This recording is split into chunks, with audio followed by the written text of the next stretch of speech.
नीट paper फुटी प्रकरणातील आरोपी मनीषा हवालदारनं फिजिक्सच्या प्रश्नांचे प्रिंटआउट्स काढण्यासाठी शाळेतील प्रिंटर वापरला असल्याची माहिती आता सूत्रांनी दिली आहे। पुण्याच्या बुधवार पेठेत असलेल्या शाळेतनं हे प्रिंटआउट्स काढले होते अशी ही माहिती कळते।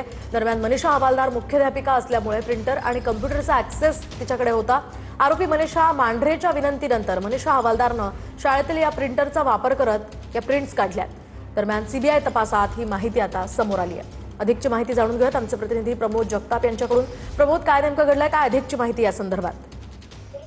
मोहिनी जी मनीषा हवालदार पुण्यातील बुधवार पेठेतील शाळेमध्ये मुख्याध्यापिका होती, त्या शाळेतील साहित्याचा वापर तिने प्रश्नसंचांचे झेरॉक्स काढण्यासाठी केलेला होता किंवा प्रिंटआउट्स काढण्यासाठी केलेला होता, अशा पद्धतीची धक्कादायक माहिती आता सीबीआयच्या तपासामध्ये समोर आलेली आहे। मनीषा हवालदार ही शाळेमध्ये मुख्याध्यापक असल्यामुळे तिला स्वतंत्र केबिन होती आणि स्वतंत्र कॉम्प्युटर होता, त्यामुळे या सगळ्या गोष्टीचा थेट ऍक्सेस तिला होता।